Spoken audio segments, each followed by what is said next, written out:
Did you know that 40 to 50% of children will experience nightmares or night terrors? If you have a child who has experienced one or both, you know that night terrors and nightmares can be very disruptive to sleep, and sometimes they can be very disturbing. The good news is that even if you have a child who is prone to one of these, there are things that you can do to reduce or even eliminate their nightmares or night terrors. And that's what we're going to talk about in today's episode. But before I dive in, I want to let you know that my new preschool sleep program will launch at the end of this month. You can find out more through the link in the show notes at sleepandwellnesscoach.com/episode 27.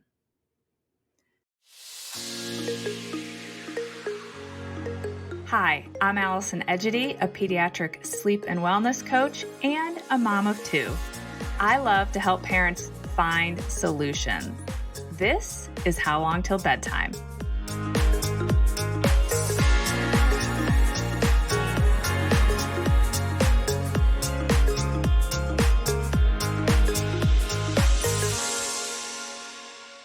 If you have a child who has nightmares or night terrors, you know how stressful, exhausting, and scary they can be. Today, I'm going to help you identify which one your child is experiencing and give you the tools to reduce them or stop them from happening. First, let's talk about night terrors. A night terror is when your child is screaming and yelling, kind of like maybe they would after they had a nightmare, but they aren't actually awake. If you went into your child's room while they're having a night terror, they may be sitting up, their eyes may be open, they may be saying coherent things, but it might seem like they really don't see you, or they aren't making any sense, or they're not responding to your questions. You might feel like I had to wake them up. That would be a night terror. Most night terrors don't last more than a couple minutes. Some could just be a couple seconds, but there are also some that could certainly last longer. Night terrors most commonly occur when children are 2 years old or older. It is believed that night terrors may affect up to 40% of children. And the good news is that most children will outgrow them by the time they reach their teenage years. Although that seems like a lifetime away when you're living with a child who's experiencing them right now. Night terrors occur during deep sleep, and they typically happen during the first half of the night, often within the first few hours of sleep. I also like to let parents know that children who have night terrors are more likely to be sleepwalkers. So that's something to keep your eye on. They run in the same family. There appears to be a genetic link to night terrors and sleepwalking. So, if either parent experienced night terrors when they were a child or was prone to sleepwalking or sleep talking, it's more likely that your child may be prone to them as well. That being said, night terrors have triggers and they can be avoided even if your child is prone to them. The most common triggers would be being overtired, stressed, could be a stressful event or anticipating something stressful, being out of alignment with their natural sleep rhythm, a fever, and medications. And when I say medications, this also includes melatonin. Now, let's talk a little bit about nightmares. A nightmare will wake your child up. It will involve a very vivid dream that upsets or scares them, but they are awake when that dream either, I guess, doesn't end, but brings them to an alert state. They would be able to respond to you, answer questions, even if they are upset, which they may be, but they are definitely awake. Nightmares most commonly occur with children who are 3 years old or older.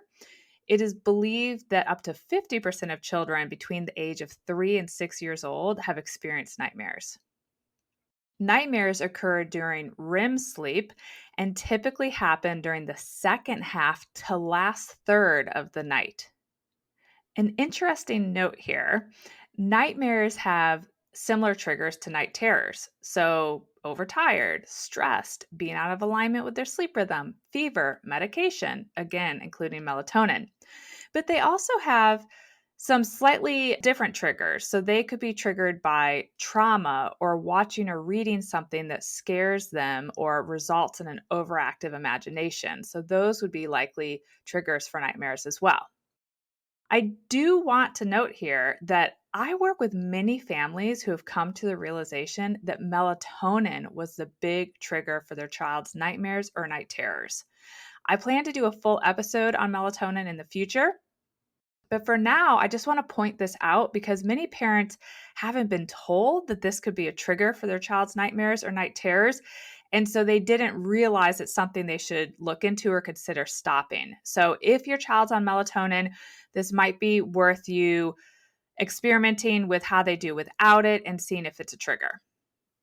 The good news is that in the vast majority of situations, the most effective treatment for both nightmares and night terrors is the same: more sleep that is in line with the child's ideal sleep rhythm. It's honestly kind of that simple. If your child is experiencing nightmares or night terrors and it's not related to medication, focus on having a consistent and relaxing bedtime routine and put your child to sleep earlier than they have been going to sleep. Sometimes just 30 minutes of additional sleep is all it takes to nip nightmares in the hiney. Sometimes it's more than that. So I would start by gradually moving bedtime earlier until your child starts sleeping more soundly and the nightmares and night terrors stop. Also, if it's nightmares that your child's struggling with, be thoughtful about the trigger. Yes, it could simply be that they're overtired, but the nightmares could also be triggered by a show or a movie that they like to watch or books that they like to read. They might like these things, but they might be the trigger.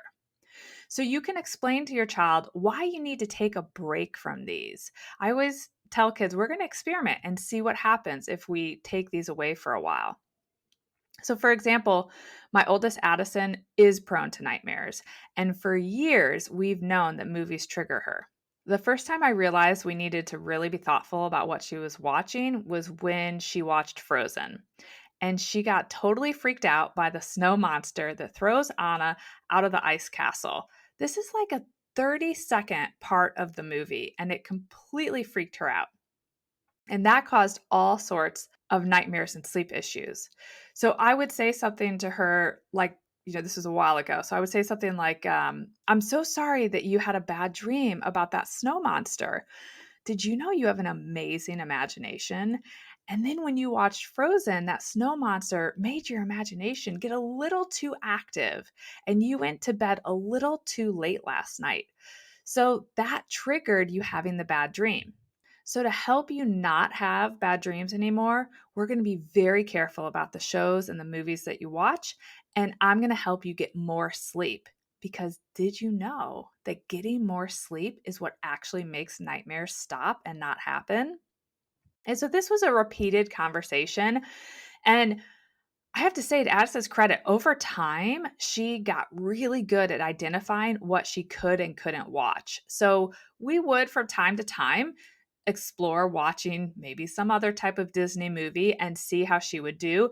And she would pretty quickly speak up if something was starting to scare her. So she's 9 now, and I wouldn't say she could watch anything too scary, but she could definitely watch more movies now. But for a long time, she really couldn't.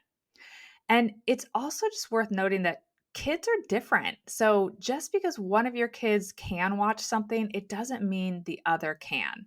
So I always joke that my youngest Ainsley could watch a horror film and go right to bed without issue. She is just not prone to nightmares, and the movies that scared Addison never bothered her at all. So she jokes that she doesn't dream at all, which I think she does, but she definitely doesn't have nightmares. And, as a learning moment for all of us, I'm going to share a more recent embarrassing story with you guys. When I'm reading a good book, I love to tell the girls how much I love the book I'm reading because I'm hoping that they will end up with a love of reading. So, similar to how I talk about how much I love sleep, I'm always eager to tell them about a good book. They, of course, often ask what the book is about, and I have to sometimes I have to edit down the story to be age appropriate, but I like to kind of bring them into the mystery of what I'm reading. Well, recently in the last few months, I was reading a book from Reese Witherspoon's book club, and it was about some con artists. And the main character had been kidnapped as a child, but she didn't know it. So it's kind of a key point of the whole story.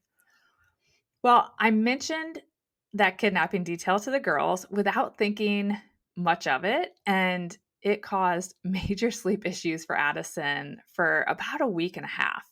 She suddenly would get into bed at night and she would immediately start thinking about how terrifying it would be if she were kidnapped, which I guess we'd never really talked about being kidnapped, but even if she had an idea of what it was, this really planted the seed for her. And then, of course, she ended up having a couple of nightmares about it. And so then she became more anxious as she was going to bed, which is very common. If you have nightmares, then you become anxious falling asleep because you don't want to have nightmares. And then that keeps the cycle running. So I was super annoyed with myself, thinking, oh, I know better. But what I did was I went back to doing exactly what I recommend to my clients. I acknowledged that I should not have told her that story. And I told her that I was sorry I shared that detail because I should have known that with her amazing imagination, that this might make her imagination get a little carried away and it might make her worry. I then explained that she doesn't need to worry about being kidnapped, and we kind of talked through that. And I let her know that we wouldn't be talking about my book anymore. And even though she knew and acknowledged that it was the book that started her worries and triggered the nightmares, she did continue to ask me repeatedly for the next 10 days or so what was happening in my book. She's such a curious person, and she was intrigued by the good storyline. So she continued to pester me even when I told her that we weren't going to be talking about the book anymore. But what I did do is I stayed true to my word. We didn't talk about the book anymore. I just told her that I would let her know if it had a happy ending. So she kept asking because she's my persistent child, and I held my ground. And the bedtime anxiety and the nightmares stopped within about 10 days. And of course, the book had a happy ending. I let her know that, and then we've never talked about it since. I also made sure to get rid of the book so she wouldn't see it on my bedstand or anything to trigger her thinking about it again. I share this story because we are not always going to get it right. We might let our kids watch something and regret it later, or read a book we didn't think much of and regret it later. And next week, I'm going to be talking about monsters and monster spray and all of that, which often comes from a show, movie, or book. So we'll dive into that in more detail next week. But I just want you to know we don't always have to get it right, but we can change course and help our kids when we realize, oh, we've misstepped a little bit. We can change course and get things back on track. I hope this episode has helped you better understand what night terrors and nightmares are, and more importantly, helped you understand how you can help your child avoid experiencing them and how you can help your child stop experiencing them if they're currently dealing with these. Nightmares and night terrors are just one of the many topics I cover in my preschool sleep program. In that program, I dive in even deeper on this topic, and I share different tools that you can give your child to help them during the night when they do experience a nightmare. If you're interested in learning more about that program when it launches at the end of the month, you can register to get notified when it goes live at sleepandwellnesscoach.com/episode-27. There's also a link there in the show notes. Thanks for joining me this week. I hope you'll come back again next week where we will dive into monsters and monster spray. Bye for now. Thank you for listening to How Long Till Bedtime. To learn how we can work together to improve your child's sleep, please visit sleepandwellnesscoach.com.